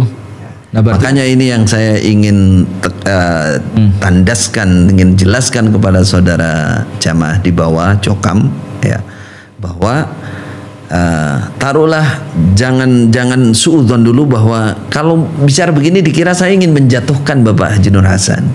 Tidak, kita kalau bicara keilmuan harus bicara otentik apa adanya, kan begitu. Sekarang begini, pertama beliau Bapak Haji Nur Hasan ini diakukan sebagai murid Syekh Umar Hamdan Al-Mihrasi Muhaddithul Haramain. Beliau bapak asalnya dari Jazair ya, cuman umur 21 tahun sudah ada di Madinah dan akhirnya jadi guru Mekah Madinah, sehingga dapat julukan Muhaddisul Haramain, penyampai hadis, ahli hadis di Mekah dan Madinah. Memang 6 bulan, ceritanya 6 bulan di Mekah, 6 bulan di Madinah. Masya Allah. Menghatamkan Kutubus Sittah itu saya baca di ya, di sirah beliau itu. Beliau ahli balaghah, ahli bahasa. Dan sangat ma'ruf di sana. Dan murid-muridnya ma'ruf di Indonesia, banyak muridnya, banyak sekali muridnya. Bahkan syekh-syekh atau kiai Indonesia yang beliau sendiri Syekh Umar mengambil sanad dari Indonesia ada juga, seperti Kiai Mahfud Termas. Beliau Syekh Umar Hamdan juga ada mengambil sanad dari Kiai Mahfud Termas. Ada murid-murid beliau yang di Indonesia yang dikenal seperti Kiai Bakir Al-Jogjawi, itu tertulis di buku daftar murid-murid beliau. Satu itu diangkat. Yang kedua diakukan sebagai muridnya Syekh Abu Samah Abdul Zahir, itu pendiri Abu Samah Abdul Zahir itu dari Mesir, dari Al-Azhar Mesir, yang diambil oleh Malik Abdul Aziz untuk menjadi khatib Imam Masjidil Haram.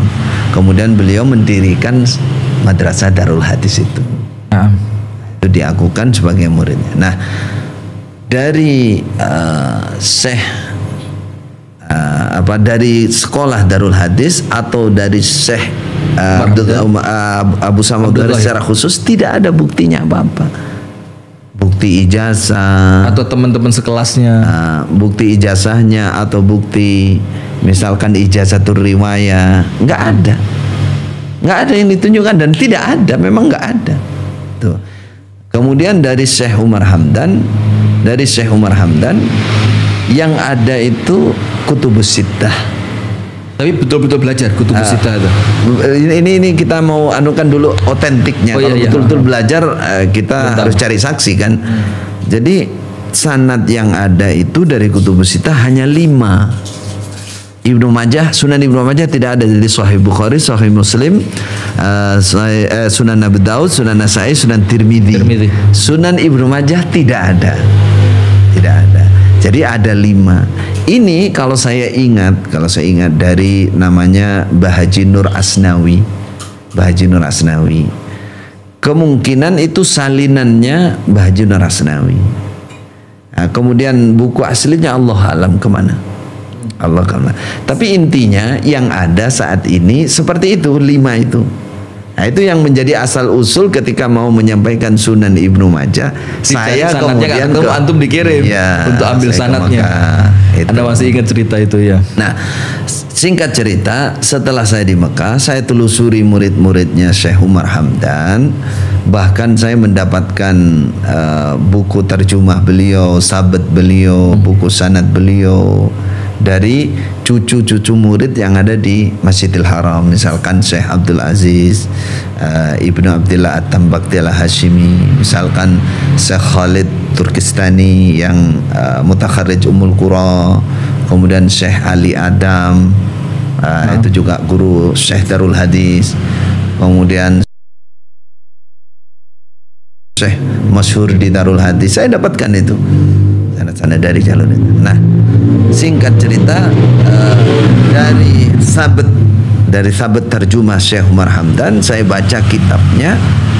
Di antara yang saya geli dan bukan geli ya, jadi yakin bahwa banyak dusta cerita tentang Bapak Haji Hasan ini, banyak dustanya.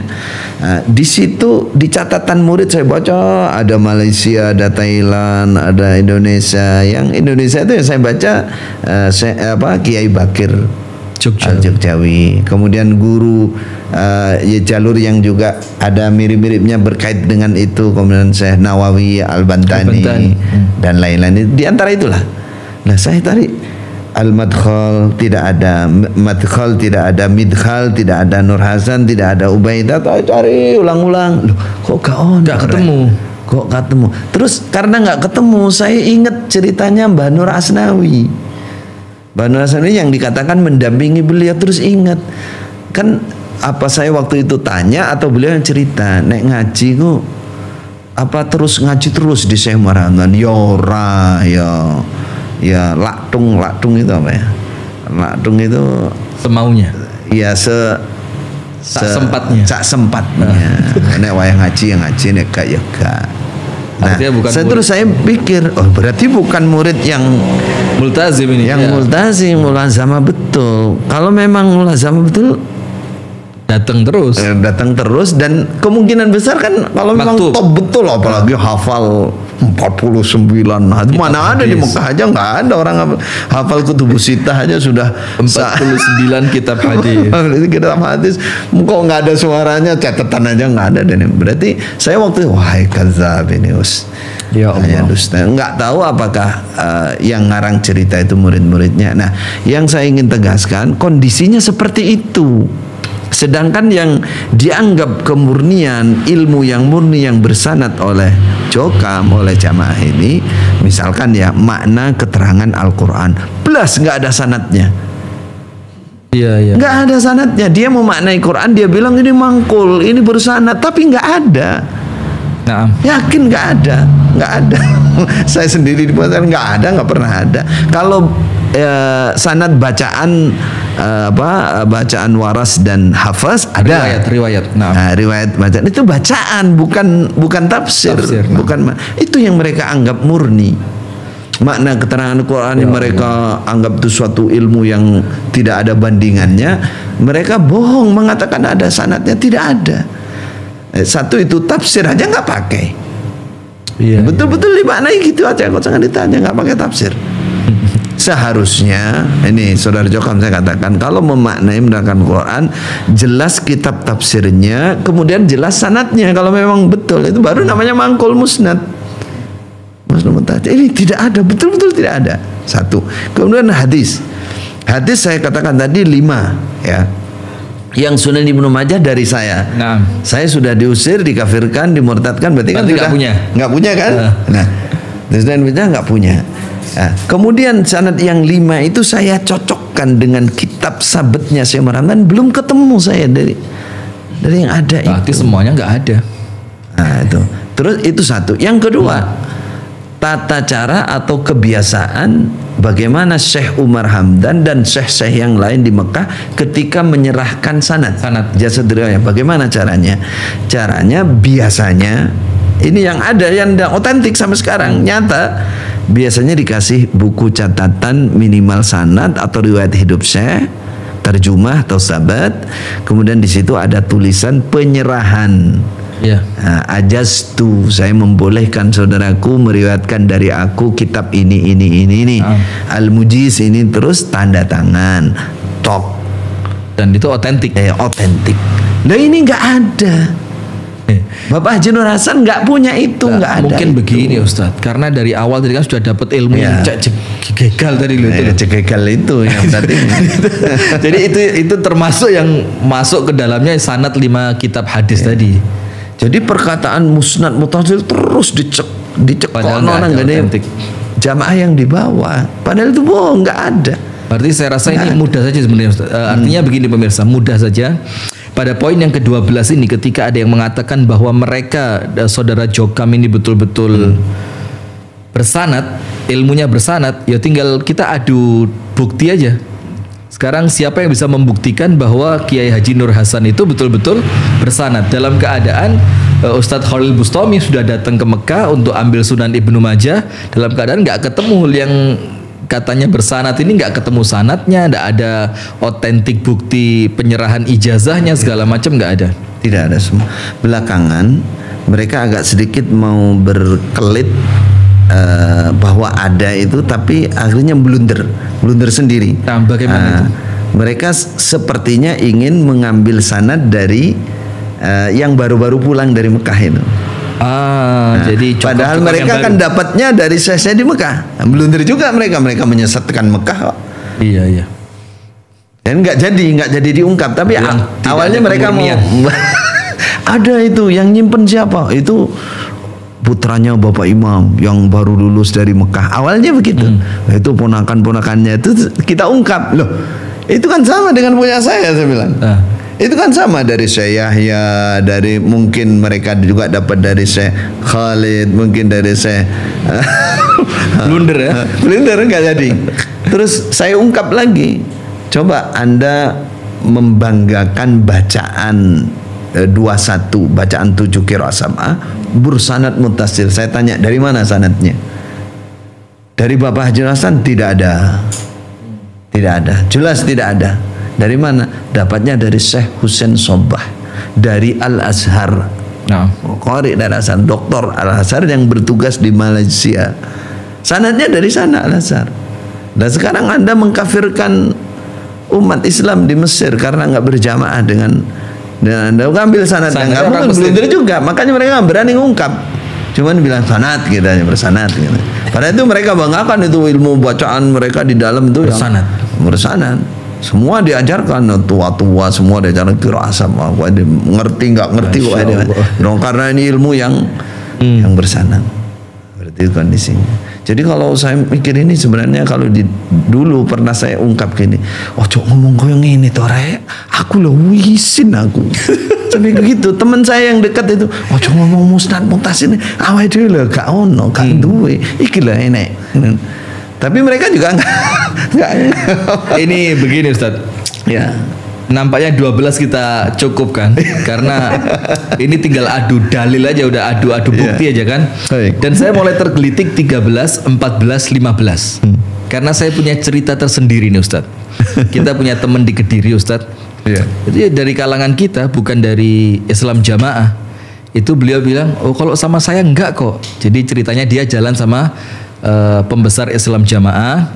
Kemudian katanya bahkan kalau sholat saya suruh ngimami.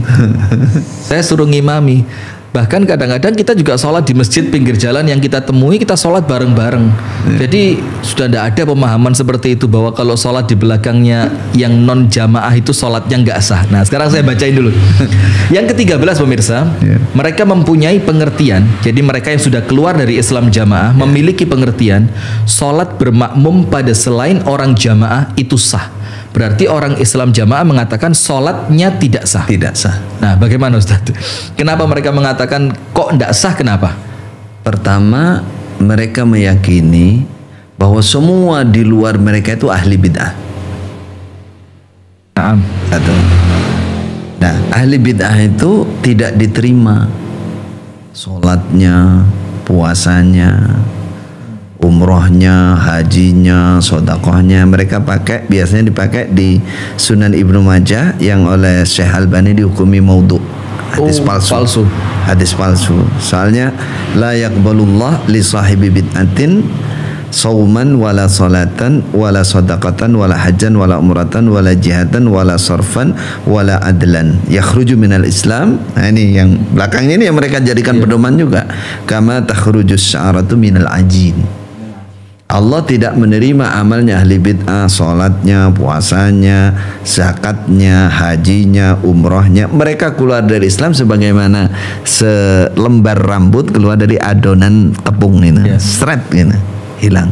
Nah, itu yang mereka yakini.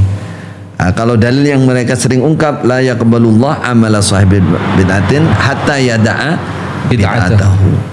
Nah, karena di luar itu semua ahli bid'ah, berarti ibadahnya tidak ada yang diterima oleh Allah. Jadi kita percuma sholat di belakangnya. Yang pertama mereka itu bilang selain mereka ahli bid'ah. Intinya penutupnya ya ahli bid'ah kalau kaitannya dengan sholat. Tapi sebenarnya kesimpulan akhirnya kafir gitu. Mereka keluar dari Islam, sudah nggak ada sisanya Islamnya gitu. Padahal hadis ini hadis palsu, hadis maudhu. Ada sebagian ulama tidak sampai memalsukan, tapi ini bukan bid'ah yang amaliyah, bid'ah yang sudah keluar dari Islam, yang sudah syirkiyah, yang sudah sampai kesyirikan, tidak beriman kepada qadar dan lain itu. Baru yang kafir betul kan? Iya. Itu umpama ini dalil ini dipakai, mereka tidak. Ternyata setelah saya renungkan, ternyata ini pembinaan seperti ini nih, doktrin seperti itu sudah sejak dulu, sejak Bapak Haji Nur Hasan. Buktinya mulai awal yang sering mereka ungkap dari murid-murid ada orang-orang lama itu begini. Contoh, mereka cerita iku lembien Pak Kasun insya Allah nama orang di Bangsal sana. Bangsal, dia tokoh insya Allah, kalau nggak salah saya namanya Pak Kasun. Itu datang ke Pak Haji Nur Hasan, jaluk diulangi sholat, minta diajari sholat. Terus Pak Nur Hasan nanya, awakmu cek sholat? Oh terus Pak Haji, mau ngajari. Kamu masih sholat? Saya nggak mau ngajari. Loh berarti ya harus nggak sholat? Nggak sholat, karena sholatmu itu nggak sah gitu loh. Nggak ada gunanya gitu loh. Tinggalkan dulu, bersih dulu, baru tak ajari. Artinya meyakinkan bahwa semua model sholat apapun selain salah, yang itu nggak diterima oleh Allah total. Ya Allah. Nah, sehingga buahnya sampai sekarang ini, pokoknya mereka membuta dan tidak, pokoknya di luar itu ahli bid'ah gitu, ahli bid'ah. Dan betul-betul ijtihadnya bergonta-ganti ya untuk masalah ini. Makanya mereka yang kontrak kerja ke Jepang kemana, ada yang tidak sholat Jumatan karena nggak mau sholat dengan, padahal di situ ada masjid. Dia sholat 2 orang atau dia sholat duhur bertahun-tahun seperti itu karena dianggap itu tidak sah karena bukan jamaah. Ya, ijtihad imamnya kalau awal dulu itu sholat lagi. Jadi kalau terpaksa sholat, dia harus sholat lagi. Jadi coba tanya itu yang teman-teman yang hijrah yang mau cerita, yang di dalam ya nggak mau cerita. Mesti sholat 2 kali orang-orang lama. Jadi berat sekali. Belakangan terus agak kena. Oh nggak apa-apa. Yang penting kamu niat munfarid, niat sendiri. Walaupun berjamaah, tapi kamu niat sholat sendiri. Terus diakali lagi. Nanti kalau kamu 2 orang, yang satu agak maju sedikit, satu agak mundur sedikit, sudah kamu berjamaah berdua. Niat munfarid. Itu hal seperti itu. Jadi subhanallah, mereka secara fikih ya juga nggak belajar fikih, secara akidah juga seperti itu. Ya kalau seperti yang diceritakan Ustaz tadi, itu namanya mereka bitana, berbudi luhur, pura-pura. Mereka gencar sekarang karena mereka khawatir ketahuan. Iya. Akhir-akhir ini tambah gencar mereka sudah di majelis ulama sudah tahu, kejaksaan agung sudah tahu. Video-video tentang mereka juga udah mulai banyak gitu kan. Nah, mereka sekarang pura-pura. Tapi mudah-mudahan dengan kepura-puraan itu mereka mulai terbiasa. Akhirnya Allah buka hati. Allahumma amin, Allahumma amin. Yang pertama dianggap tidak sah karena dianggap ahlul bid'ah. Ya. Yang kedua mungkin karena dianggap syirik tadi Ustadz. Dianggap kita ini masih kafir karena tidak masuk di dalam jamaah mereka. Sehingga tidak sah sholat di belakang mereka. Sampai pun jangankan sholat di belakang mereka, sholatnya orang pun dianggap percuma, tidak ada hasilnya udah. Saya merasakan doktrin itu melekat dari saya sampai saya melihat masjid. Saya pribadi saya cerita, melihat masjid selain masjidnya Islam Jamaah itu kayak gimana itu loh, kayak kafir lah gitu masjidnya. Sampai bayangannya seperti itu. Saat itu setelah belajar tuh Masya Allah ya Allah, saya disesatkan dari Mas Kanar. Mantap, berarti ini pemirsa yang dirahmati oleh Allah, ini nampaknya kesesatan yang nyata sekali. Karena mereka menganggap kalaupun sholat di belakang selain Islam Jamaah itu tidak sah, maka dianggapnya selain mereka itu udah jelas kafir, seakan-akan sholat di belakangnya orang kafir. Ini kesesatan yang nyata luar biasa, dan itu sampai sekarang masih ada Ustaz. Itu terus itu poin mengeluarkan saya dan teman-teman juga poin utama itu. Jadi mereka, saya punya bukti, didatangkan dari mana? Saya pernah melihat Ustadz Abdullah sholat di Abdullah teman saya di bandara di belakang orang luar. Saya pernah lihat Ustadz, kalau pokoknya datangkan. Itu poin penting bagi mereka. Untuk mengeluarkan dari jamaah, menjadikan bukti bahwa itu murtad. Orang sudah nggak paham jamaah, sudah menghukumi berbeda paham. Poin ke-14 ini juga ada ini ada cerita juga Ustadz. Dan rencananya beliau mau datang, cuma ternyata kok nggak datang lagi. Jangan-jangan udah terkontaminasi.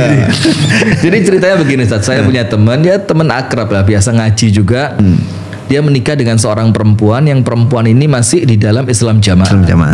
Kemudian saya tanya, ini kemungkinannya dua, dia yang keluar atau antum yang masuk? Saya bilang. Dia bilang enggak, kalau saya masuk nggak mungkin Ustadz, katanya dia. Ya mungkin istri saya udah mulai open minded katanya. Nah, sehingga pernikahan tidak sekelompok itu ternyata ada Ustadz. Nah, sementara di sini pemirsa dikatakan mereka yang beda pemahamannya itu yang poin ke 14, mereka mempunyai pengertian orang jamaah menikah dengan selain orang jamaah itu boleh. Berarti menurut teman-teman Jokam, menikah di luar jamaah nggak boleh. Nah, padahal saya punya cerita terjadi pernikahan Ustadz. Bagaimana ini? Apa kemungkinannya ini? Ditonah juga kah? Yang pertama, dari mana mereka meyakini hal ini tidak boleh menikah? Ya, berangkat dari takfir tadi, keyakinan kafir. Sehingga dalil yang selalu mereka ungkap itu yang paling sering penerobos ulamanya mereka, wala tankihul musyrikati hatta yu'min wala tunkihul musyrikina hatta yu'min. Jadi pakai dalil itu, janganlah kalian menikahi wanita-wanita musyrik. Jadi luar itu musyrik semua. Kalau ditanya, loh ada yang nggak nyembah patung? Ya kafir lah, sama lah sak golongan gitu. Jangan menikahkan putrimu dengan laki-laki musyrik. Pakai dalil itu. Ada dalil lagi yang lahunna hillul lahum walahum yahilluna lahun. Mereka yang kafir, yang laki-laki tidak bagi wanita muslim. Pakai dalil itu. Jadi sebenarnya berangkat dari masalah nampaknya kafir. Udah mukmin kafir ini udah poin yang prinsip banget di antara mereka. Berarti udah ini bukan sesuatu yang tabu lagi untuk mereka mengkafirkan kita. Ini bukan sesuatu yang tabu, karena ayat yang dipakai pun ayat-ayat yang dalam Al-Quran betul-betul untuk orang yang kafir gitu. Sampai tidak boleh menikahkan perempuan mukminah dengan laki-laki musyrik. Kemudian dia laki-laki nggak halal untuk kalian perempuan muslimah. Waduh, ini karena jadi mereka menganggap kita kafir. Dari poin ini, kalau ada di antara mereka yang menikah dengan jalan jamaah, itu langsung, ada kalanya langsung dihukumi murtad, ada kalanya masih diramut lah, diramut, menurut bahasa mereka diramut, diopeni sih. Artinya barangkali dia obat, yang bukan yang dia bisa menarik. Ada dakwahnya di situ. Siapa tahu memang niatnya untuk mendakwai. Ya, masih ditunggu. Tapi tolong ya teman saya ini, hati-hati, jangan-jangan antum target dakwahnya ini. Jadi mereka yang ketiga, masih mereka nilai orang ini bahasa mereka tuh daldul, jamaah daldul. Daldul itu nggak tenanan cara jamaah, nggak begitu paham gitu. Sehingga tadi ada perlu pengramutan, ada yang kalau mereka nggak butuh mereka buang langsung, mereka buang. Saya pernah ingin menyadarkan ini, masalah ini di forum Tabayun terakhir. Saya kalau bicara dalil mereka akan berdalih pokoknya mangkulnya gitu kan, nggak bisa kan. Lalu saya tunjukkan seperti yang saya ceritakan yang lalu, bagaimana ya dulu kalau tangklet saya bilang, saya tanya para sesepuh ini dulu, Bapak Haji Nur Hasan, saya manggilnya Mbah Haji Nur Hasan, kan menikahi wanita-wanita yang bukan jamaah. Terus bundi nih ke hukumnya, dan bagaimana hukumnya? Berapa semua abang ireng yang imamnya, yang menantunya, semua dan katanya nggak boleh. Diam saja, saya bilang. Waktu itu saya haluskan bahasanya. Kalau saya bilang, saya nggak ragu. Berarti Bapak Haji Hasan ngerti hukum dong. Saya bilang. Mantap. Ngerti hukum dong. Berarti orang di luar jamaah kita boleh dinikahi. Boleh dinikahi. Nah kalau boleh dinikahi berarti muslimah dong. Berarti muslimah. Tapi diam aja mereka 1000 bahasa. Gak ada jawaban. Gak ada. Atau mungkin jawaban seperti yang antum bilang tadi, mungkin untuk mendakwahi, untuk narik. Gak ada juga jawaban itu. Mereka setelah saya urus-urus, ya kenapa apa yang saya ungkap kok nggak ada yang jawab? Ada yang cerita bahwa ada ijtihad dari Bapak Amir. Dalam forum tabayun itu kita nggak boleh bertanya, kita nggak boleh bantah, cukup mendengarkan saja. Nah, terus tabayunnya buat apa? Saya batin batumu raison jawab. Seperti itu. Baik Ustadz, itu jelas sekali. Jadi poin ke 13, 14 sama, karena intinya selain mereka dianggap kafir dan musyrik. Saya rasa ada kemiripan juga dengan poin yang ke-15. Mereka mempunyai pengertian orang di luar jamaah tetap mendapatkan bagian warisan. Nah berarti untuk orang Islam jamaah, selain mereka, kalau bapak sama anak salah satunya nggak di jamaah, tidak saling mewarisi begitu. Tidak saling mewarisi dan tidak. Ini pun sama karena dihukumi kafir tadi. Kaidahnya mereka bilang jadi orang kafir, pakai dalil mereka di Sahih Muslim, di Surah Al-Bukhari, la yarisul muslim al kafir walal kafir al muslim, kan gitu. Orang kafir nggak bisa mewaris orang Islam nggak bisa mewaris orang kafir. Itu yang mereka pegang. Nah lalu mereka jabarkan begini, jadi kalau ada bapak ibu ini sudah jamaah, bapaknya meninggal, terus di antara anaknya ada yang jamaah, ada yang tidak, bahasa mereka begitu, maka harta ini diwaris oleh anak-anak yang jamaah. Bagaimana saudara yang tidak jamaah ini? Anda supaya budi luhur. Nanti musyawarah sak saudara kasih aja jamaah, kasih berapalah. Kalau bisa nggak dikasih ya nggak usah nggak dikasih. Tapi bagus. Nah, mereka ada yang berbohong nanti, uang bapak itu punya utang sama saya sekian, habis sudah nggak bisa diwaris. Nah, bisa juga kong kali kong. Ada juga yang sudah dari hidupnya itu sudah diatasnamakan si ini, dia sudah beli. Ya, tapi bagaimana caranya supaya waris nggak jatuh? Tapi ada juga yang istilahnya niatnya mereka tuh ya hadiah lah, ngasih saudaranya budi luhur gitu. Karena kaedahnya begitu. Nah kalau yang ini yang orang tuanya, kemudian anaknya ada yang tidak jamaah, mereka nggak dikasih. Tapi kalau orang tuanya bukan jamaah mereka, mereka bilang ini harta fe. Masya Allah. Jadi usahakan sebanyak mungkin, dapat mungkin. Wah ini curang banget ini ya. Kalau sebanyak mungkin, seharusnya mereka kalau bisa malah dibilang ini rampasan ini. Wah luar biasa. Maaf Allah. Jadi emang seperti itu Ustadz ya, Masya Allah. Itu takfir ya kayak begitu.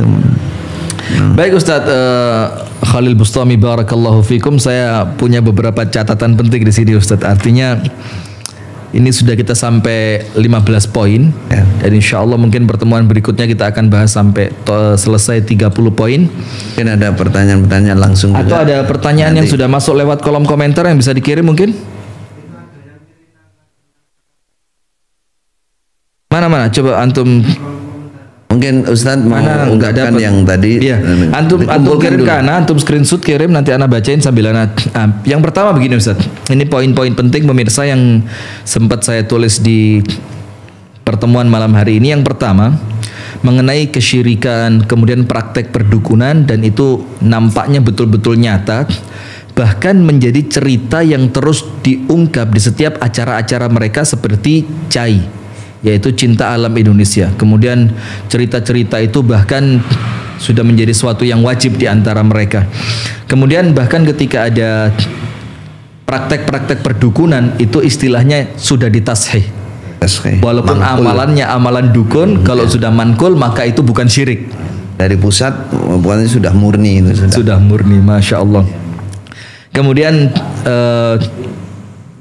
poin yang kedua, bahwa sampai dengan terang-terangan dari kalangan Islam Jamaah ini, bahkan imam-imamnya, pembesarnya itu mendatangi yang namanya Romo Willis, itu seorang dukun terkenal di Kediri, dan banyak juga yang mengikuti. Dan ketika ditanya kok datang, yo aku gak percaya, saya gak percaya, tapi sekedar datang. Padahal gak percaya aja hadisnya udah gak diterima sholatnya 40 hari. Kemudian ada juga cerita mengenai bolo pendem, yaitu salah satu di antaranya seorang wanita yang akhirnya hijrah juga, yang kemudian mengakui bahwa sempat mendapatkan perintah untuk membunuh 4 orang yang sudah keluar, dan membunuhnya dengan cara sihir.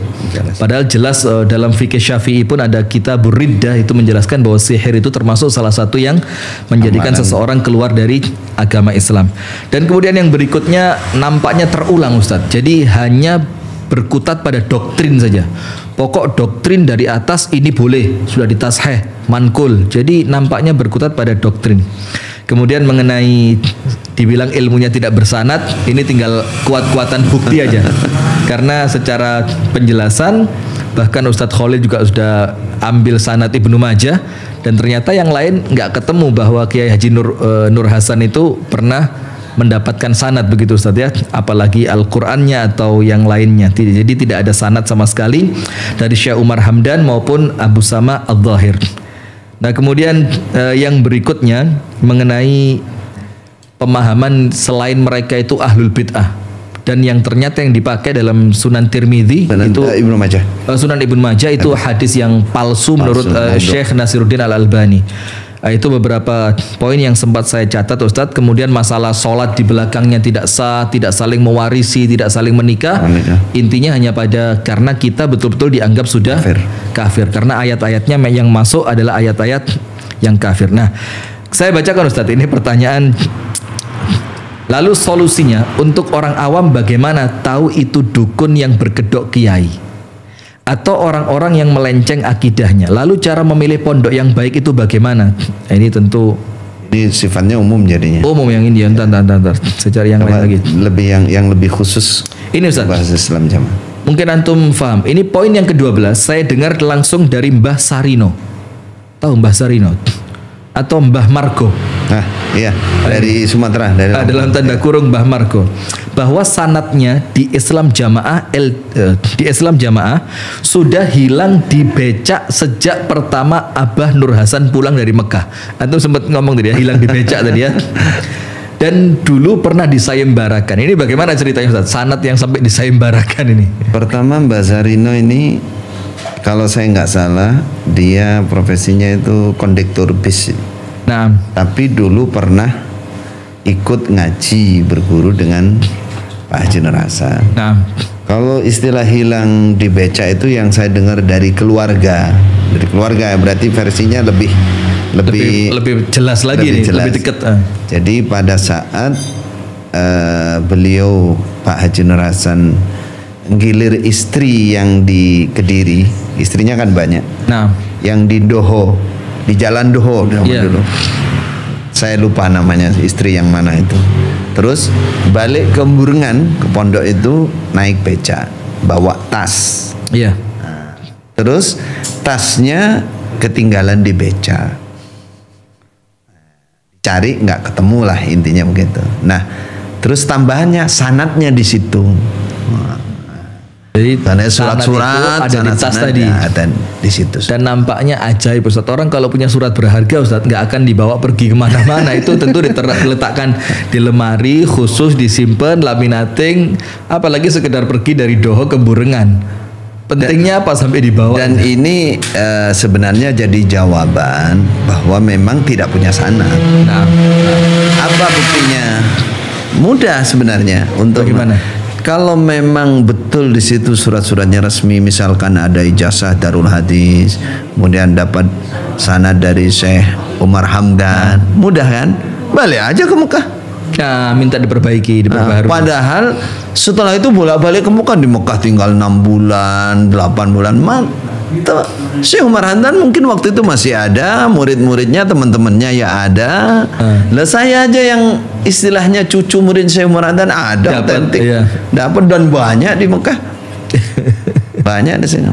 Musnid di Mekah pegang semua. Jadi Artinya kalau memang dia punya betul muridnya, mudah aja kan. Minta temennya atau datang, kalau Darul Hadis datang minta lagi. Selesai. Apa susahnya? Nah, dengan adanya tidak ada itu, hanya dibilang hilang terus nggak ada terusnya, berarti nggak punya.